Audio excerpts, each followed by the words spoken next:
Hello friends, स्वागत है आपका मेरे YouTube चैनल दीप क्लासेस में, जिसमें हमारा आज का टॉपिक है अरस्तू का अनुकरण सिद्धांत। हमारा आज का टॉपिक स्टार्ट करने से पहले अगर आप हमारे चैनल पर नए हैं या आपने अभी तक हमारे चैनल को सब्सक्राइब नहीं किया है तो इसे सब्सक्राइब कर लें, जिससे हमारे आने वाले वीडियो के सभी नोटिफिकेशंस आप तक पहुंच सके। चलिए अब हम अपना टॉपिक स्टार्ट करते हैं। यूनानी भाषा के मिमेसिस शब्द का अंग्रेजी में रूपांतरण किया गया है इमिटेशन, और हिंदी में इसका अनुवाद है अनुकरण। समालोचना जगत में अनुकरण सिद्धांत ऐसा पहला सिद्धांत है जिसने काव्य में प्रकृति और कला के तत्वों का पारस्परिक अनुपात निर्धारित करने का प्रयत्न किया। प्राचीन यूनान में यह माना जाता है कि कला सत्य रूप में अनुकरणात्मक होती है। प्लेटो के पूर्ववर्ती यह मानते थे कि कलाकार वास्तविक जगत के पदार्थों का निर्माण या उत्पादन नहीं करता, वह केवल उनका छायाभास ही निर्माण कर पाता है। इस प्रकार वह कला को अनुकृति मानते थे, ना कि स्वतंत्र रचना। इसी प्रभाव के कारण प्लेटो ने भी कला को अनुकृति ही माना, परंतु मूलादर्श की विशुद्ध अनुकृति न होने के कारण कला को हेय मानते हैं। अनुकरण को गंभीर कार्य नहीं स्वीकार करते और उसमें निहित खतरों, अज्ञान, भ्रांति, असावधानी आदि के कारण उसे त्याज्य बताते हैं। वह अनुकरण का समर्थन एक सीमा तक ही करते हैं, जबकि प्रथम तो उस वस्तु जिसका अनुकरण किया जा रहा हो शुभ हो, और दूसरा वह अनुकरण सत्य के समीप हो। जबकि अरस्तु ने कविता की आलोचना का प्रमुख मानक अनुकरण को ही माना।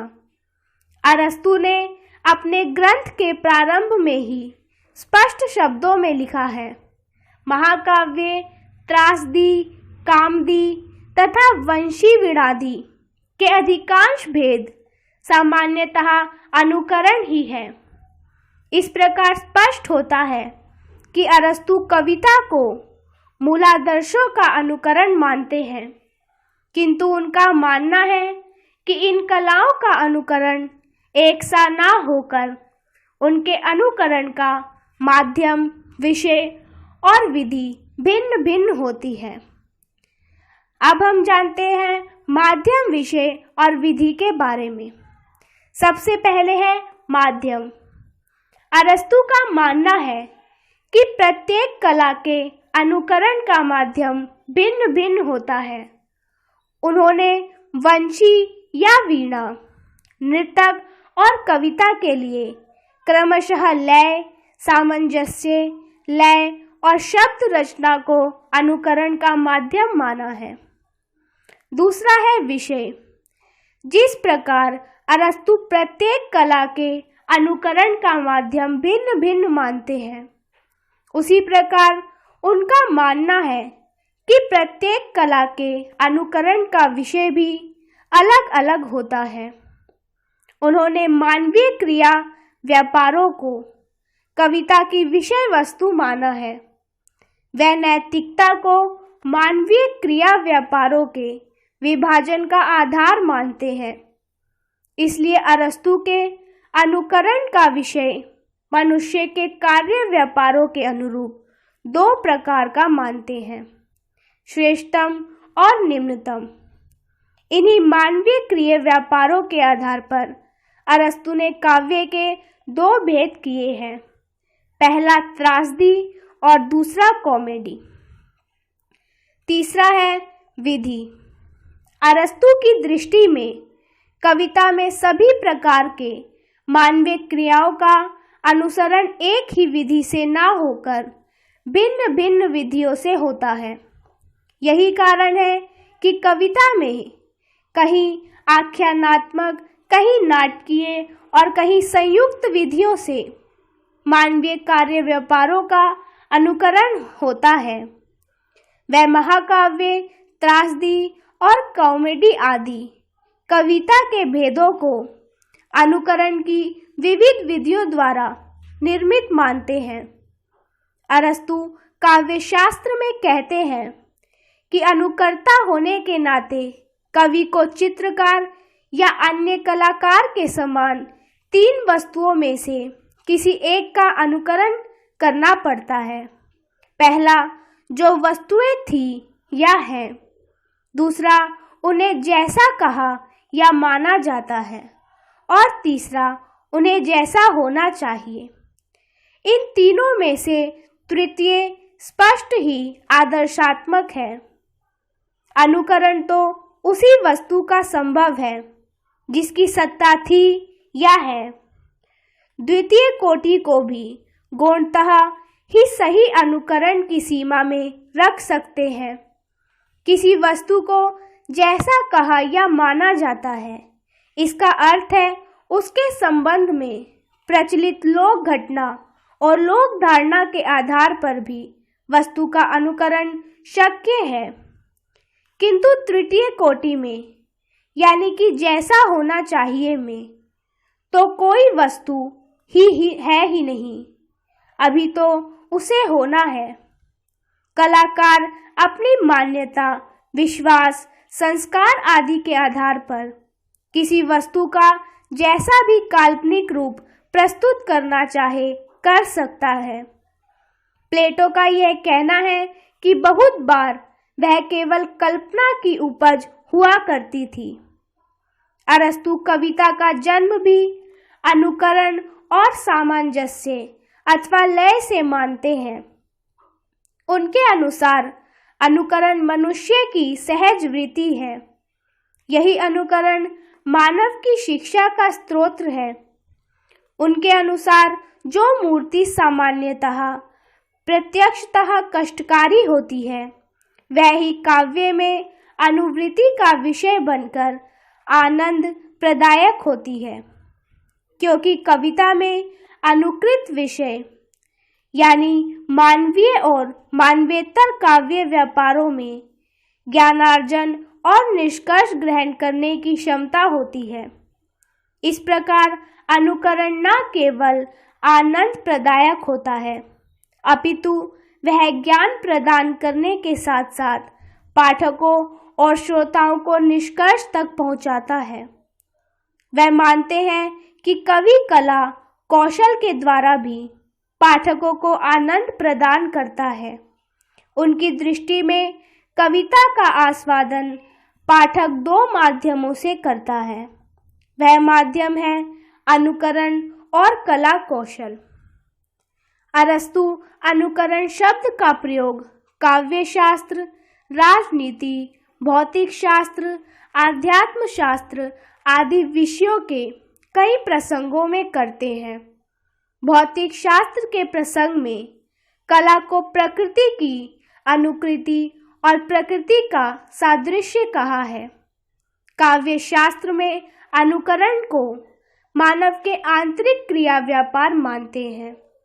अरस्तु प्लेटो की भांति अनुकरण केवल नकल नहीं मानते। उनका मानना है कि कवि अथवा कलाकार अनुकरण प्रक्रिया में विषय की अपूर्णताओं को पूर्णताओं के साथ व्यक्त करता है।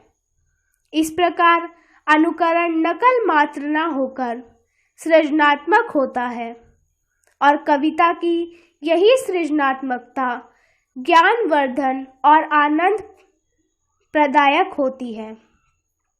उनके अनुसार कवि अनुकर्ता होने के कारण अन्य कलाकारों की तरह 3 प्रकार का अनुकरण करता है। चीजें जैसी हैं या थी, चीजें जैसी कही और समझी जाती है और जैसी वह होनी चाहिए। उनके अनुसार कविता में किसी वस्तु की वास्तविक अनुकृति ही नहीं, बल्कि उससे संबंधित लोक मान्यताओं, धारणाओं और संभाव्यता की भी अनुकृति होती है। अरस्तु के अनुकरण सिद्धांत का आधार प्लेटो की भांति नैतिकता और आदर्श ना होकर सौंदर्य परख है। इसलिए वह त्रासदी जन्य सुखानुभूति को अनुकरण जन्य मानना है। अरस्तु के अनुसार जिन वस्तुओं का प्रत्यक्ष दर्शन हमें दुख देता है, उनका अनुकरण द्वारा प्रस्तुत रूप हमें आनंद प्रदान करता है। डरावने जानवर को देखने में हमें दुख और भय होता है, किंतु उसका अनुकृत रूप हमें आनंद प्रदान करता है और साथ ही भय और दुख का निराकरण भी हो जाता है। यह अनुकरण निश्चय ही यथार्थ वस्तुपरक अंकन न होकर भावात्मक और कल्पनापरक होगा। इस प्रकार कहा जा सकता है कि अनुकरण से अरस्तु का अभिप्राय भावनापूर्ण अनुकरण से था, यथार्थ प्रत्यंकन से नहीं। बूचर के अनुसार अरस्तु के अनुकरण शब्द का अर्थ है सादृश्य विधान अथवा मूल का पुनरुत्पादन, सांकेतिक उल्लेख नहीं। कला या कविता को मानव जीवन के सर्वव्यापक तत्व की अभिव्यक्ति मानता हुआ वह अनुकरण को रचनात्मक प्रक्रिया मानता है। अरस्तु के अनुकरण सिद्धांत पर लगने वाले कुछ प्रमुख दोष इस प्रकार हैं। पहला, वह आत्म तत्व तथा कल्पना तत्व को स्वीकार करते हुए भी वस्तु तत्व को प्रधानता देते हैं। दूसरा, इसमें कवि की अंत चेतना को उतना महत्व दिया गया जितना दिया जाना चाहिए, क्योंकि यह सिद्धांत वस्तुपरक भाव तत्व पर ही अधिक बल देता है। तीसरा, गीति काव्य इसकी परिधि में नहीं आ पाता, क्योंकि उसमें हार्दिकता तथा वैयक्तिक अनुभूतियों का प्राधान्य है, जो अनुकरण की सीमा में नहीं आ सकता। और चौथा, क्रोचे भी कला सृजन में अनुकरण को महत्वपूर्ण नहीं मानते। उनके अनुसार कला का मूल रूप कलाकार के मानस में घटित होता है एवं उनका अनुकरण प्रधान आवश्यक घटना न होकर आनुषंगिक घटना है, जबकि अरस्तु अनुकरण को ही कला मानते हैं। समय समय पर साहित्य की समालोचना की दृष्टि में भी परिवर्तन होना स्वाभाविक है।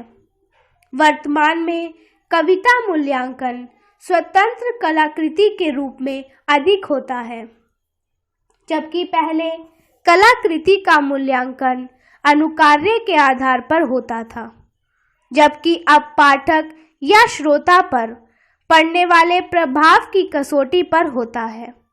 परंतु फिर भी यह कहना असंगत होगा कि आलोचना जगत में आज अनुकरण का कोई महत्व नहीं है, बल्कि सत्य तो यह है कि नाटक, कविता और उपन्यास के माध्यम से जो रचनाकार अपनी कृति में जीवन को ज्यों का त्यों उतारने के पक्ष में है, वह वास्तव में अनुकरणवादी ही है।